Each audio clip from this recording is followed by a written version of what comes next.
Okay, is it my turn again for the next story?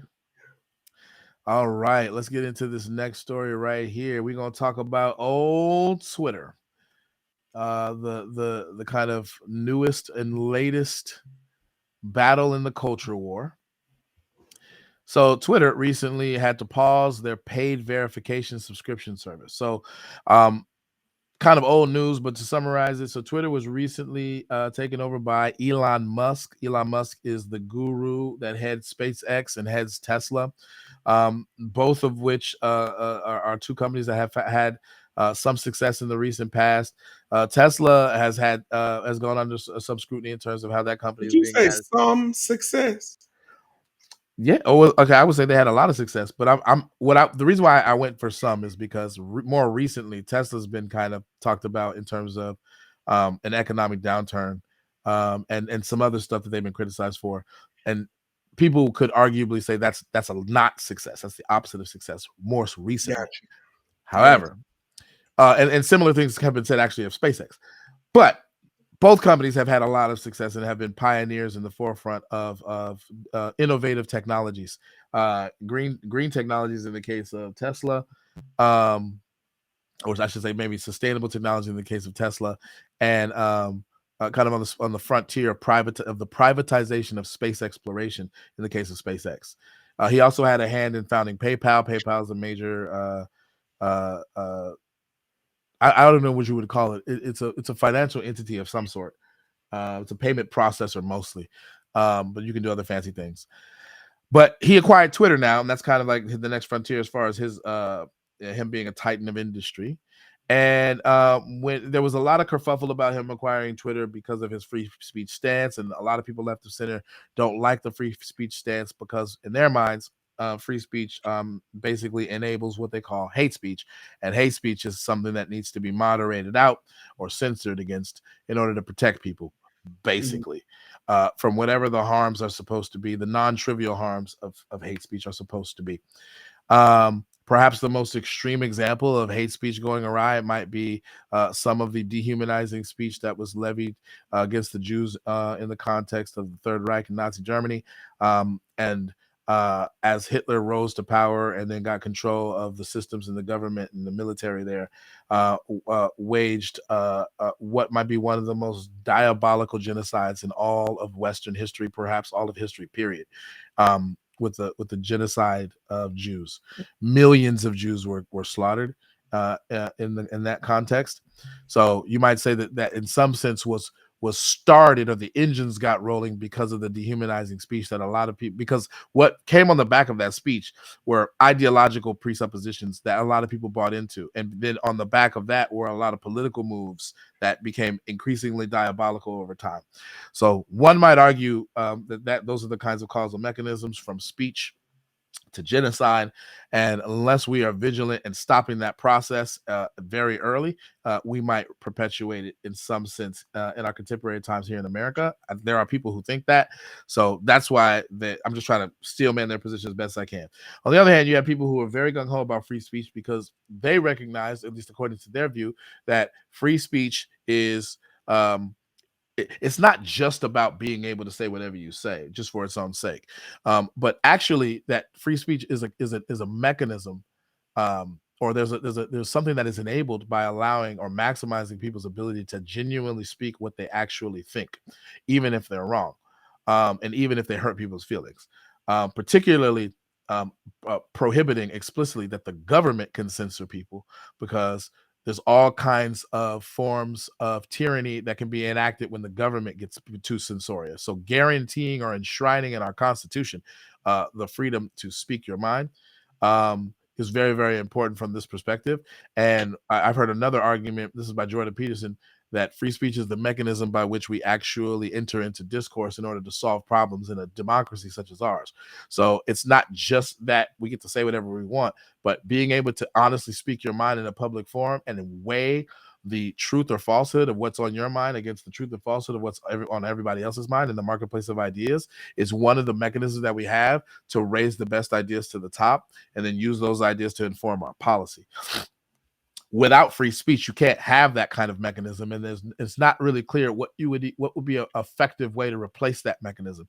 I think that's probably one of the strongest arguments for free speech I've ever heard, and it's one of the arguments that I actually genuinely believe in as a former debate coach and as a person who used to compete in debate at the collegiate level.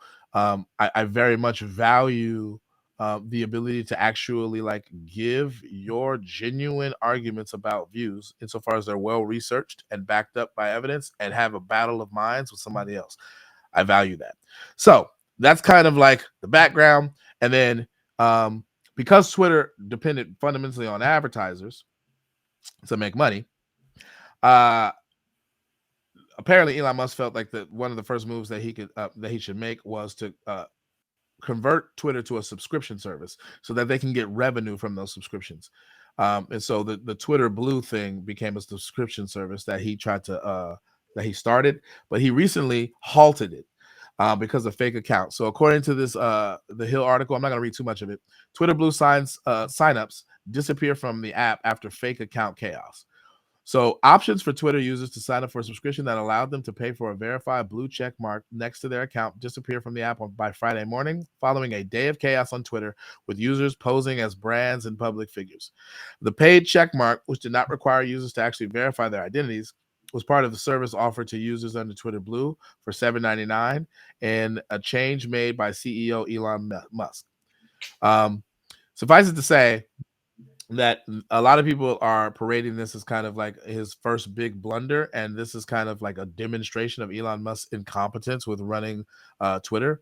And I think that might be a bit overblown, but it does seem like he's stumbling out of the gate with this, because having to stall this service, given how vital it is to the future of the company, like it being able to survive the upcoming economic downturn, as Elon Musk calls it. I think this is clearly a botched entrance onto the scene. I don't think he's reached the point of no return, though. I think that he can clean up some stuff, make some tweaks, and make it so that the fake accounts that made this service kind of less valuable aren't as unvaluable by actually verifying people's accounts. But I think that he's just trying to get a revenue stream going as soon as possible. So he needs to kind of weigh those constraints. But yeah, in terms of like Twitter being kind of new forefront for free speech and all of that jazz, that remains to be seen. I'm not really big on Twitter being the best forum for free speech because I don't think Twitter is the best forum for public discourse in general. Although people use it, it's overwhelmingly popular to be used in that way. I don't think it's the best forum because ideas can't get thoroughly talked about and elaborated on via that platform. It's built for succinctness and not complexity. And there's a lot of ideas that are very complex and nuanced. And so our ability to deal with nuanced, complex problems is undermined by Twitter. And so I'm not really a big fan of Twitter being the commons at all. And in fact, I feel similarly about most social media platforms, but not all of them. I mean, I'm using one right now in some sense. I'm using Facebook. I'm using YouTube. I'm using a lot of them. So I would be a hypocrite to say all social media is bad. I just think that certain social media platforms are better than others. I think long form communication is best. So I like Joe Rogan's podcast. I like, long form things. I like this podcast medium. I like social audio apps where you can speak your mind completely and you're not limited to 125 characters in order to try to speak your mind about really complex, nuanced social issues. You know what I mean? So I've talked a lot, but I want to get you in. What do you think? Yeah, and somebody just asked, like, is Clubhouse dead? I know Lori made a few comments, but he was asking you, Jason, if Clubhouse is dead, and we've been on it for the past 2 years, like since the start of the pandemic. Well, not the start of the pandemic, because I know a lot of us really didn't discover. We really discovered. I didn't discover Clubhouse until towards the end of 2020, early 2021.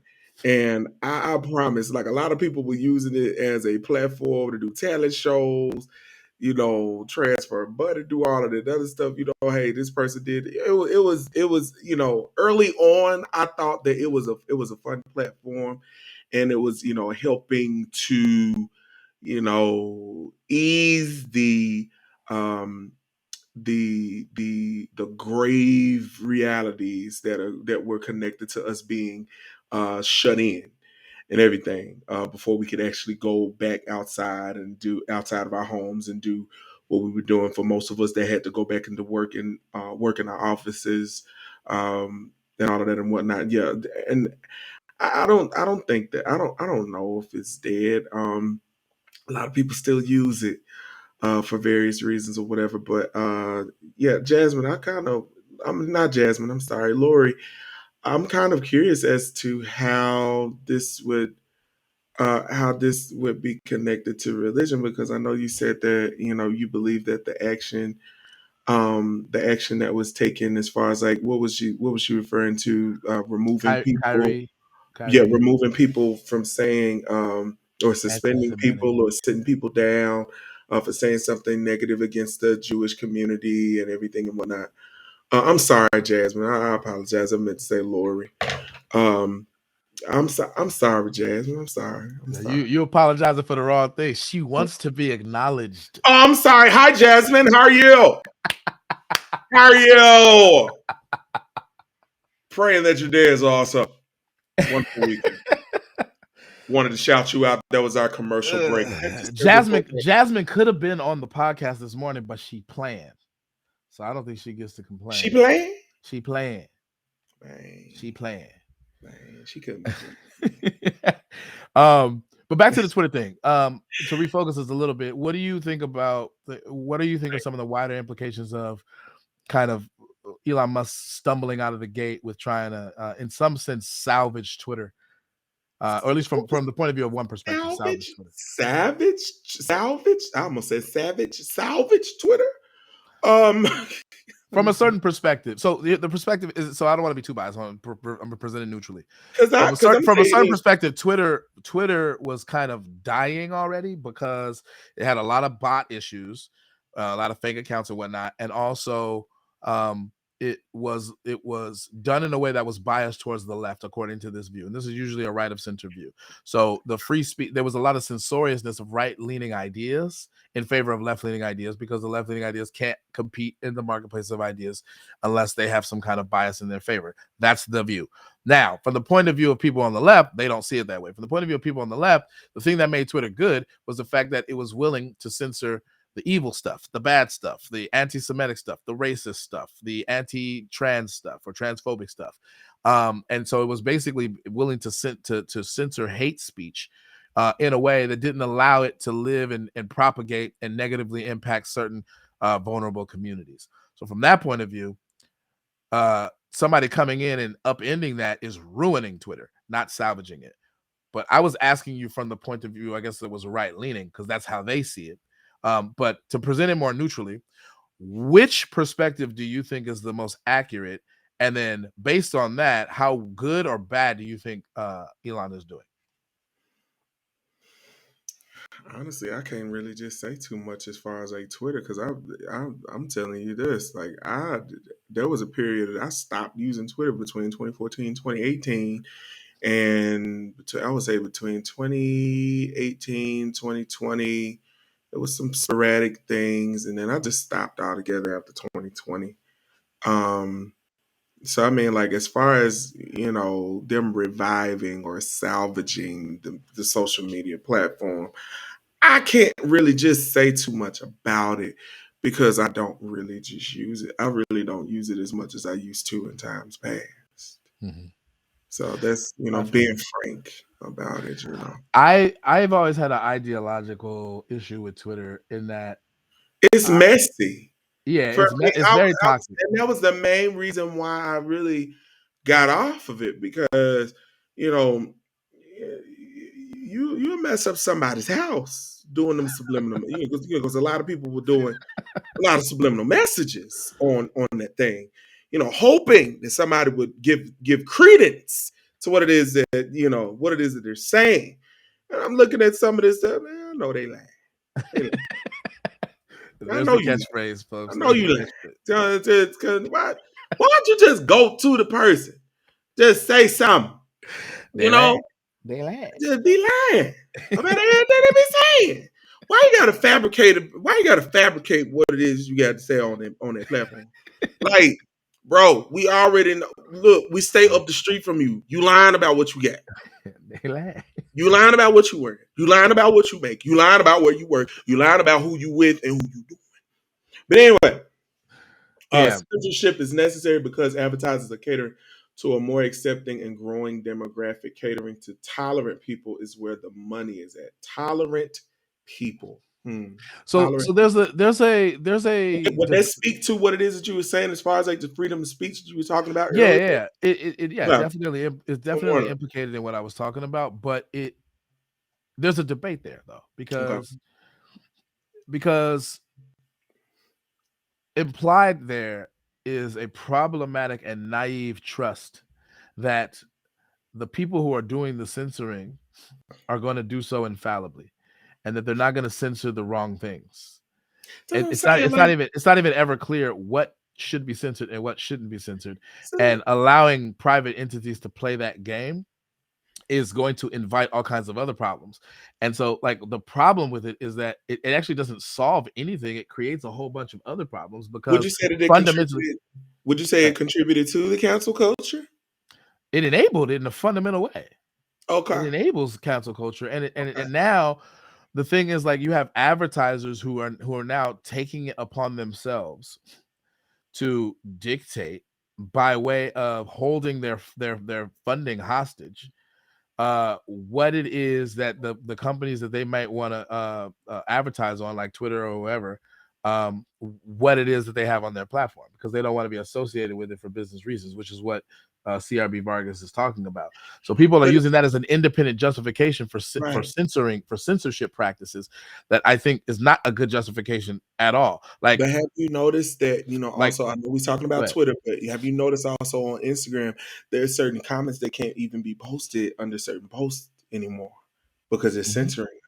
Yeah. Saying something like, So I got but this is all you. under the content moderation thing, right? So Yeah. basically, fundamentally, private corporations like Twitter or whatever have the legal right to do censorship moderation, and they're protected by what is it? Section 230. So they have Section 230 protections. Um, and what this has done is has opened up a whole Pandora's box of this business practice of certain businesses who don't want to be associated with things that are considered harmful or potentially damaging to their products, right?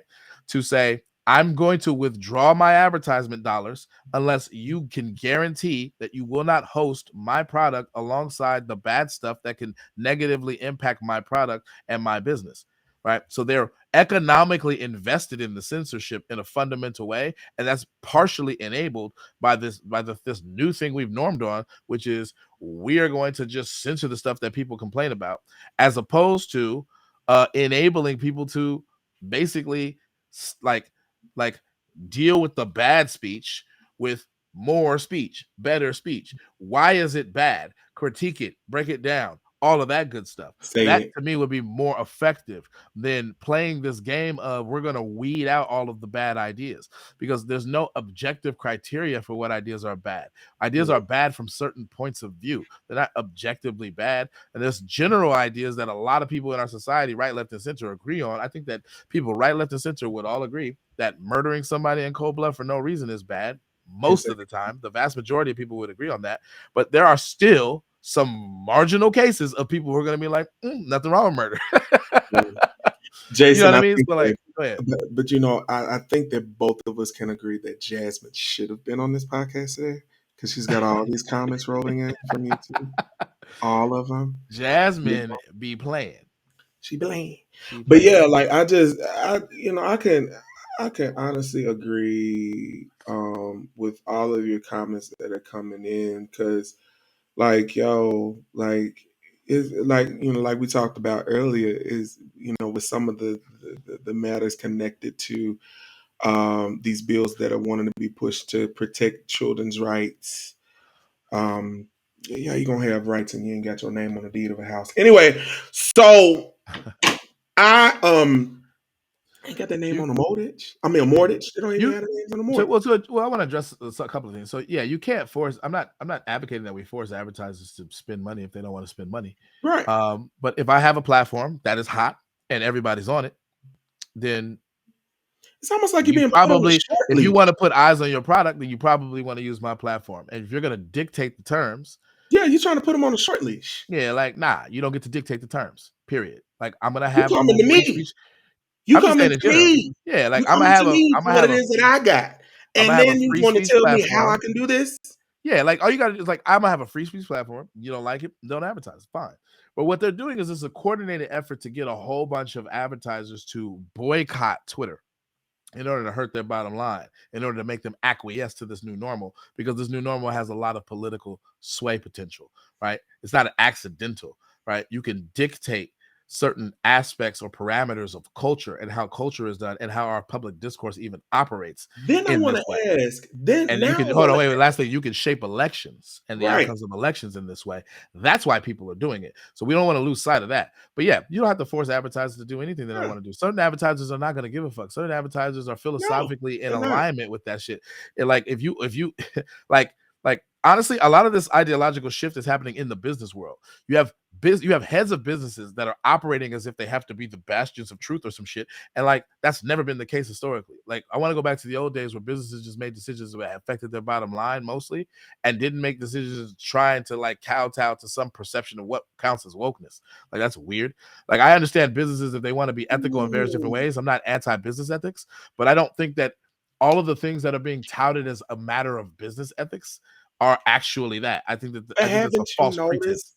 haven't you noticed that these folks nowadays are saying woke a little more often than they have before, making little subliminal passes at our culture.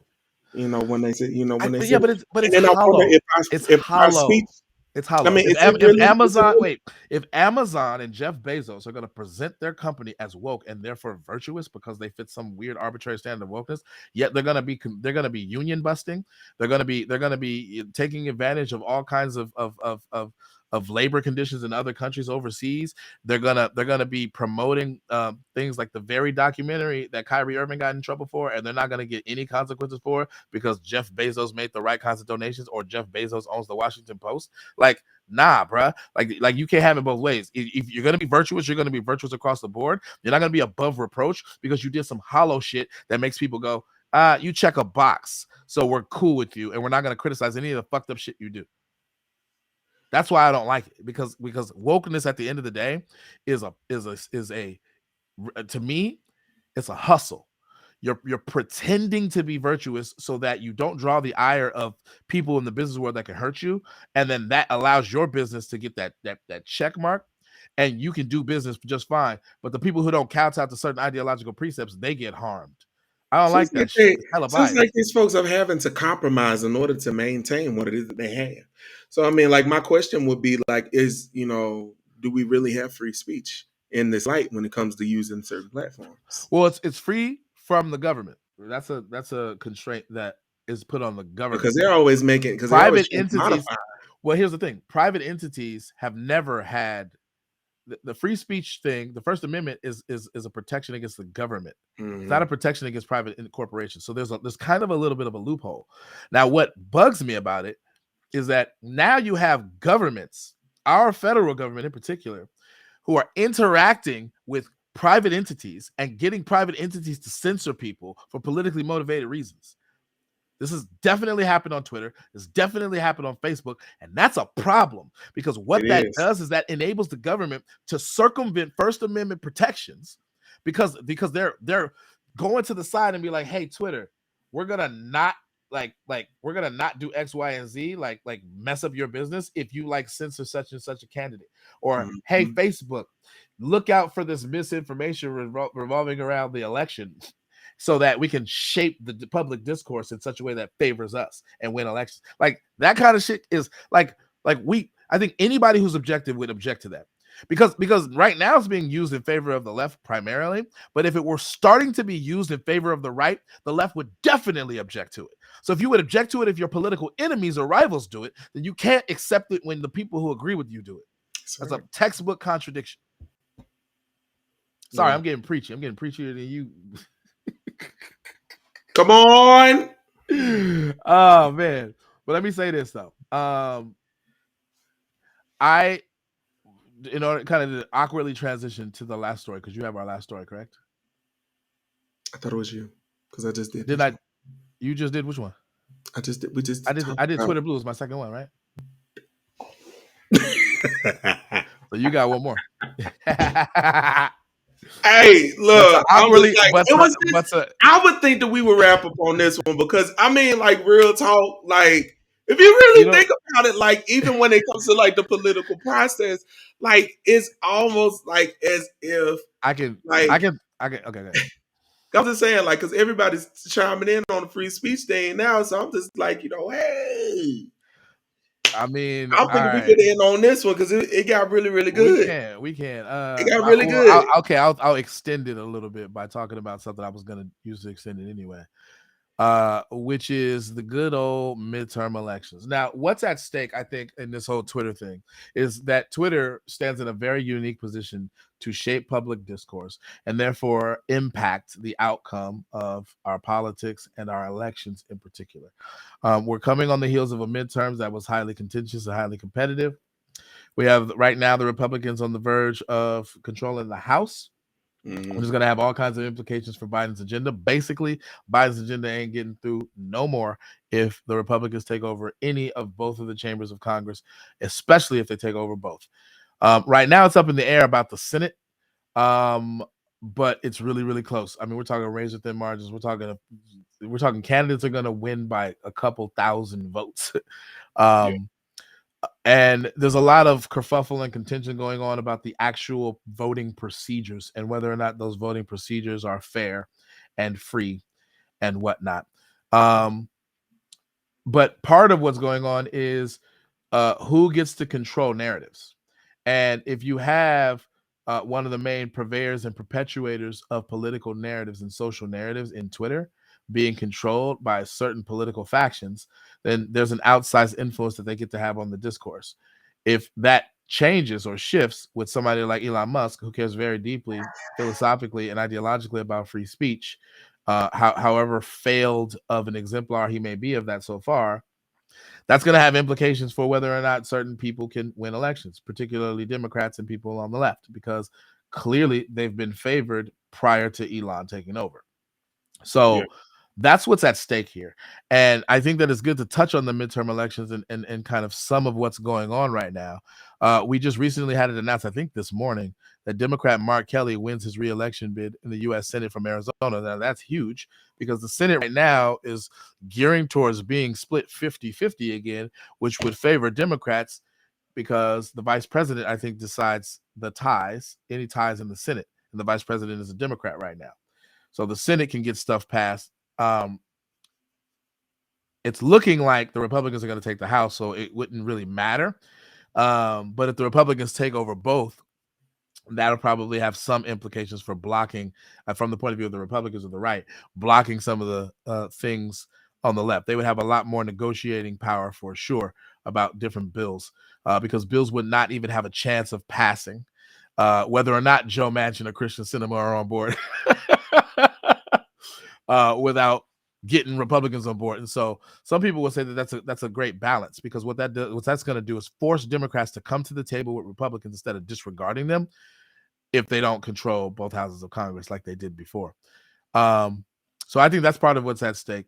Also, the continuation of changing voting procedures and passing legislation through in regards to that is going to be at stake. Although, insofar as the president of the United States is a Democrat, even if the Republicans control both houses of Congress, unless it's a super majority proof, unless it's 60%, they're not going to get anything passed either, because Biden can just veto it after all.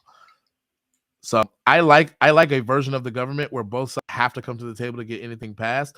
I don't like it in the sense of it's going to cause gridlock, most likely, particularly in our contentious political climate. But I do like it in the sense of you can't get anything done unless you come to the table. And our government was the structure of our government was designed to be that way. It is structurally designed to force both sides to come to the table to compromise, because the compromise is the virtue in some sense. It's not perfect. Sometimes the compromise sucks, but it's better than having contentious camps of enmity who ignore each other and don't talk, because neither political faction gets it right 100% of the time, in my opinion. What do you think in terms of like what's at stake? In light of like the midterm elections and some of the things you talked about, Warnock and stuff like that, if you want to touch on that again. But what do you think is really at stake here in terms of this Twitter stuff? I mean, it's that's a broad question. That's a broad matter. Because I mean, like, if you want to bring it closer to home when it comes to, and I mean, granted, yes, both of us are black. We're black. I mean, it's apparent. We're black. We're black. So yeah, as far as some of the things that we have going on in our communities, because I know with because the runoff is for the Senate, right? Mm-hmm. So the Senate, of course, contributes to state legislature, which contributes to things that also can happen locally. I would say that a lot of the things that we got going on the state level and also locally that could be um, in question, because a lot of the policies that are in place could be compromised or even abolished. So there's some things that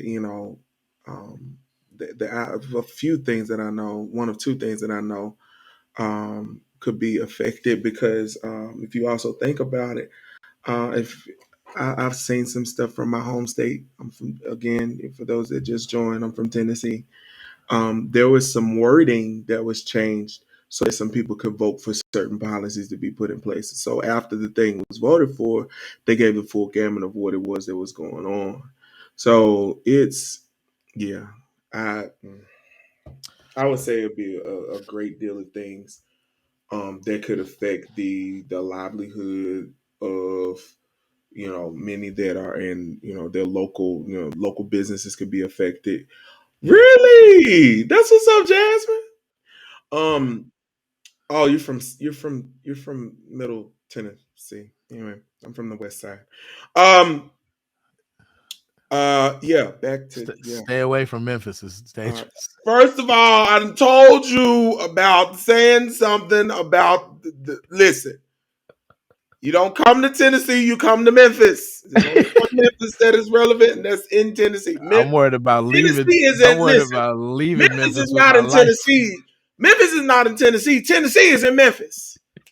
There you go. Anyway, but yeah, I would say Crime is in Memphis. it's everywhere. Look at the mic. It is everywhere. So yeah, that is everywhere. But yeah, I would say that elections like this do, Jasmine, tread carefully, sweetheart. All right, so you lying. Anyway, so as far as like the Senate elections, as far as our representatives, definitely it does affect what it is that happens um for us, because they do represent us in Washington. So yeah, that affects what happens in the house, our state houses, and also our city governments. So yeah, it'll Yeah, affect a lot. It'll affect a great deal of things. Even with education, I feel like it would affect that. Most definitely, it would affect that. I agree. Yeah. No, no, run to Memphis. Y'all come to Memphis for everything else. Tell me some stay away. Okay, Can we we need just to order? listen, Can we we just need to order listen some to Memphis y'all. barbecue? Can we just We, order some Memphis barbecue from afar? I don't want to we can go. FedEx, yeah, FedEx it, yeah. Y'all think that's safe? Yeah, yeah. But yeah, so yeah, May all the sauce dry up before it hits your house. I All brought right, up that so I brought up the last article to prove that it is a Senate runoff. And yeah, actually for Warnock, it's going to be the second runoff, I think, because didn't he do a runoff in 2020? yeah, Yeah, so it's going to be a second runoff. So this 538 article says, can Raphael Warnock pull off another Senate runoff? It's going to be interesting. That's actually a very interesting question. yeah. I don't know post the 2020 election if he'll have as much success because Georgia did tweak their voting protocols, and I don't know how Yeah, favored they he's going to did be. that. I feel like they did that out of spite. Well, I I mean, feel like maybe, they did. but I feel like also, they did that out of also, spite. They but did that out of also spite. pulling out. Just Wait, hold on. just But like that footage Golden of State, since hold y'all on, want to wait, keep wait, talking wait, about wait, wait, Memphis. wait, wait, wait. Just Hold like on, they did, hold just on, like Golden State, they did hold Golden on. State. They wanted to Let me tweak Golden State so they could advance, and they let me still see. didn't win the Let, finals. let me let me see. Let me say That this. was supposed to be in the That Grizzlies. that footage at State Farm Arena of pulling ballots out from under tables and counting them when there's no poll watchers there was suspicious. Okay, I so was at tightening up on suspicion. certain voting laws because they're not supposed to do that. That's illegal in Georgia. You can't do that. Listen. You can't No, but it was, count ballots without ballot watchers there, bro. They told them to go home that because they was said a pipe burst. Come to find out it was a leaky toilet. That's suspicious, bro. That's all I know. suspicious. All I know So is they this: had to launch investigations behind They that were shit. clowning about all of them absentee ballots being sent in, all them paper ballots being sent in. That's what they was Yeah. talking But about. because there was a statistical anomaly, it was different from previous elections. I'll give you that. But I'm Yeah, saying because they were the trying to keep them specific from going no, no, to the no. poll. Let's not obfuscate the specific thing I just named. That shit was suspicious, and they needed it made a lot of people uneasy, and a lot of people don't even know about it. I actually watched the footage. That shit was low key suspicious, bro. Like, how do you justify sending the poll watchers home and then counting ballots after you told everybody to go home that you were done Somebody for the was night? lying. Somebody was lying. Somebody was lying. Somebody was Somebody lying. was lying.